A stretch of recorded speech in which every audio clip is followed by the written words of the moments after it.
Cabinet की बैठक का पत्र एक बार पुनः जारी हो चुका है और संविदा कर्मियों के अंदर उत्साह भी है। उत्साह इसलिए कि आप लोग को पता है कि अगले बार आखिर क्या हुआ था।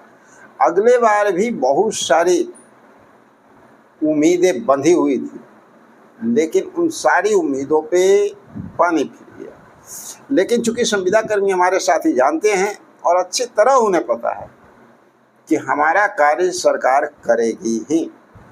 मानदेय वृद्धि की बात हो, नियमितीकरण की बात हो, ये काम होनी सुनिश्चित है आज या कल। और ये जो कैबिनेट की बैठक होने जा रही है ये काफ़ी महत्वपूर्ण मानी जा रही है। और यहाँ पर एक बड़ा सवाल भी उठता है कि बहुत सारे पेंडिंग फाइलों पर आखिर क्या कुछ हो सकता है।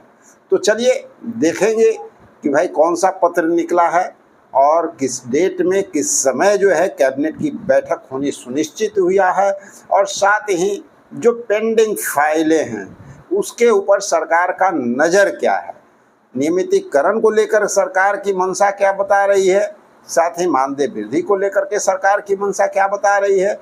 हर एक कर्मचारी का आज पूरा विवरण रिपोर्ट आप लोगों के सामने रखा जाएगा। तो चलिए शुरू कर।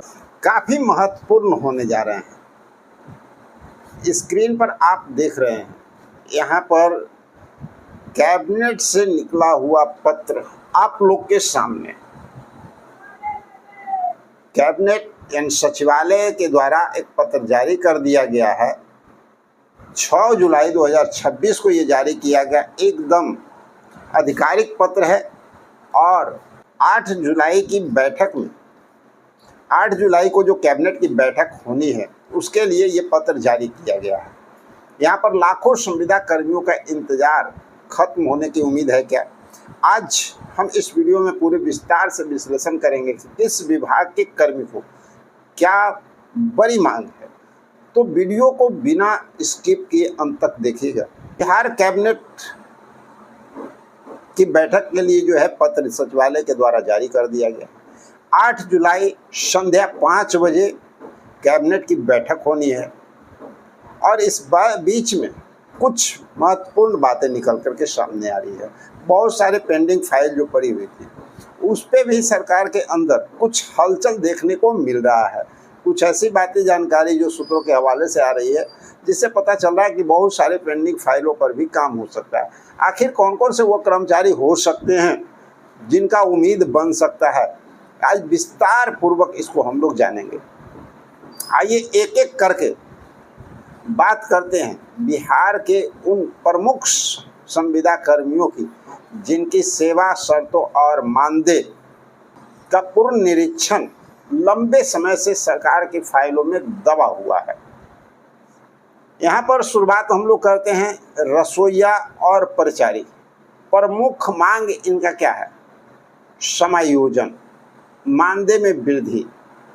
बड़ी बातें, स्कूल में बच्चों के लिए मिड डे मील बनाने वाली रसोइया और कार्यालय में सेवा देने वाले परिचारी लंबे समय से कम मानदेय पर काम कर रहे हैं। वो सेवा अस्थायी और सामाजिक सुरक्षा की मांग कर रहे हैं कि भाई हमें अस्थायी कर दिया जाए। स्वास्थ्य कर्मी की अगर आप बात करते हैं साथ में, तो यहाँ पर CCH को ले लीजिए, ANM को ले लीजिए, आशा कार्यकर्ताओं को ले लीजिए। इन सभी लोगों का प्रमुख मांग है नियमितीकरण और वेतन को लेकर के। CCH और ANM और आशा कार्यकर्ता बिहार के स्वास्थ्य ढांचे की रीढ़ हैं। वो अपनी जान जोखिम में डालकर काम करते हैं। आपको पता है कोविड काल में भी इन्होंने काफ़ी कुछ किया था, लेकिन इन्हें नियमितीकरण और वेतन का सम्मान करना पड़ा, जो कि सरकार अल्प मानदेय में इनसे काम ले रही है। अब शिक्षा कर्मी में जहाँ तक बाल दीदी, प्रमुख मांग मानदेय वृद्धि है और नियमितीकरण। बड़ी बातें, बच्चों को शिक्षा और देखभाल प्रदान करने वाली बाल दीदी भी मानदेय में वृद्धि और सेवा स्थायित्व की मांग कर रही है। हमारे ग्राम कचहरी सचिव को हम कैसे भूल सकते हैं, जिनका प्रमुख मांग मानदेय वृद्धि और पद का महत्व है। बड़ी बातें, पंचायत स्तर पर न्याय प्रदान करने में ग्राम कचहरी सचिवों का महत्वपूर्ण भूमिका है। वो मानदेय में वृद्धि और सेवा अस्तित्व की मांग कर रहे हैं। ग्राम रक्षा दल जो मानदेय वृद्धि और ड्यूटी के घंटे और सुरक्षा की बड़ी बातें, गांव में सुरक्षा और व्यवस्था बनाए रखने में ग्राम रक्षा दल का महत्वपूर्ण योगदान होता है। वो मानदेय वृद्धि और ड्यूटी के घंटे की सुरक्षा की मांग कर रहे हैं। संख्याकी स्वयंसेवक जो आप पता ही है कि लंबे अरसे से इनको जो है जब बाहर का रास्ता दिखा गया उस समय से ये लोग प्रयासरत कर रहे हैं और किसी तरह चाह रहे हैं कि हमारा समायोजन हो जाए। और बड़ी बात, राज्य के आंकड़ों का संग्रह और विश्लेषण में संख्याकी स्वयंसेवकों की महत्वपूर्ण भूमिका जो है ऑलरेडी पहले रह चुकी है। अब इनका जो डिमांड है वो सरकार को पूरा करना चाहिए और जो बातें अभी निकल कर के सामने आ रही है, सरकार भी इनकी बातों को लेकर के काफ़ी संवेदनशील नज़र आ रही है।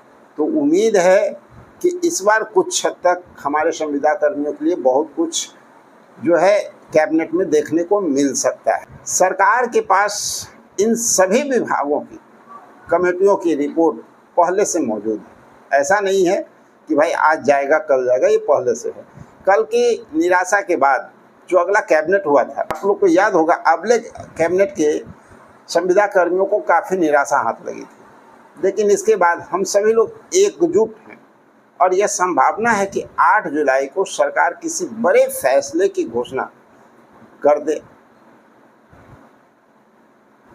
अपनी आवाज़ को मजबूत बनाए रखने के लिए हमारी एकजुटता ही सबसे बड़ी ताकत हमारी हो सकती है। हमें अपनी मांगों को लेकर के शांतिपूर्ण तरीके से और एकजुट होकर के उठानी होगी। हम इस चैनल के माध्यम से लगातार आपकी आवाज़ को सरकार तक पहुंचाते रहेंगे। अगर 8 जुलाई को सरकार ने कोई सकारात्मक कदम नहीं उठाया तो हमें आगामी चुनाव को ध्यान में रख करके अपनी एकजुटता को और भी मजबूत बनाना होगा। हम लोगों को चंद बातों पर तो ध्यान देना होगा। जैसा कि अभी पता चल रहा है कि लगातार कैबिनेट की बैठक एक तरफ हो रही है और फाइलों की समीक्षा भी किया जा रहा है और हम लोग जैसा कि जान रहे हैं कि जो पेंडिंग फाइलें हैं उस पर भी सरकार की नज़र अब बन चुकी है और बार बार उसकी समीक्षा की बात की जा रही है। हमारे जितने भी संविदा कर्मी हैं उनकी बात अगर आप करें तो इन सब लोगों की मांग पूरी होना बहुत ज़रूरी हो जाता है, क्योंकि लंबे अरसे से आप अल्प मानदेय पे काम कर रहे हैं। किसी का घर नहीं चल रहा है, किसी का परिवार नहीं चल रहा है, किसी का कोई समस्या है, किसी का कोई समस्या है, लेकिन सरकार को इसकी सूझ अभी तक समझ में नहीं आ रही है और हम लोगों की एकजुटता ही हम लोगों को अपना न्याय दिला सकता है।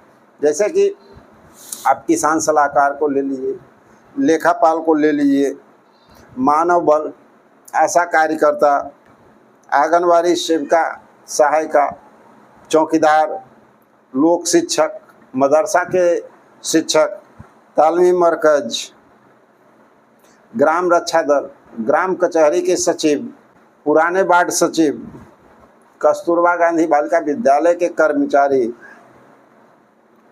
विद्यालय चलो केंद्र, बाल दीदी, परिचारी, रसोइया, शिक्षा सेवक, शिक्षा प्रेरक, लोक शिक्षक, ग्रामीण चिकित्सक, इन सभी लोगों का मांग एकदम जायज़ है और सरकार को इस पर त्वरित कार्रवाई करनी चाहिए, क्योंकि लंबे अरसे से ये सभी लोग अपनी मांग को लेकर के सरकार के सामने अपनी बातों को रख रहे हैं, मंत्री विधायक से मिल रहे हैं, हर जगह पे संपर्क कर रहे हैं। इसके बावजूद अभी तक इनके साथ जो किया गया वो कहीं ना कहीं हम सब लोगों के लिए दुखदाई है। आगे जल्द से जल्द हम सब लोगों का कार्य हो, ये हमारी कामना रहेगी और हम अपने स्तर से रेगुलर आप लोगों की बात सरकार तक पहुंचाने का यथासंभव प्रयास करते रहेंगे। तो साथियों, मिलते हैं एक और ज़बरदस्त इन्फॉर्मेशन के साथ अगले वीडियो में।